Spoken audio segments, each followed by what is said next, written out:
আরবি ভাষা শিখুন চ্যানেলটি সাবস্ক্রাইব করুন। জিব এর অর্থ দাও, আমরা বলি দাও, আরবিতে বলতে হবে জিব।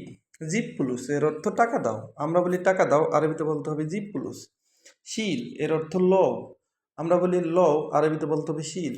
শিল জাওয়াল এর অর্থ মোবাইল লও, মোবাইল লও এর আরবি হলো শিল জাওয়াল। এমসিক এর অর্থ ধরো, ধরো এর আরবি হলো এমসিক।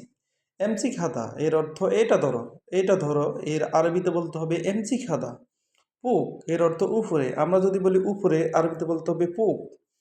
আমরা বলি তাহাত, আমরা বলি নিচে, আরবিতে বলতে হবে তাহাত। আমরা বলি কুরসি, আরবিতে বলতে হবে চেয়ার।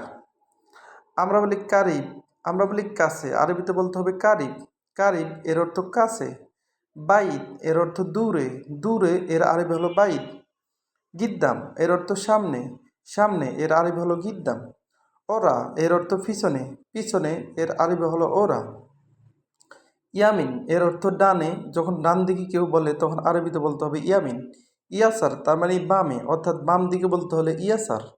কয়েস এর অর্থ ভালো, ভালো এর আরবি হলো কয়েস। মাফি কয়েস এর অর্থ ভালো না, আমরা যখন বলবো কেমন আছে কেউ বলে আমরা বলি ভালো না, তখন বলতে হবে মাফি কয়েস। মাফি কয়েস অর্থ ভালো না। ভিডিওটি ভালো লাগলে অবশ্যই সাবস্ক্রাইব করুন এবং শেয়ার করুন। পরবর্তী ভিডিও পাওয়ার জন্য অবশ্যই সঙ্গে থাকুন এবং বেল আইকনে ক্লিক করুন।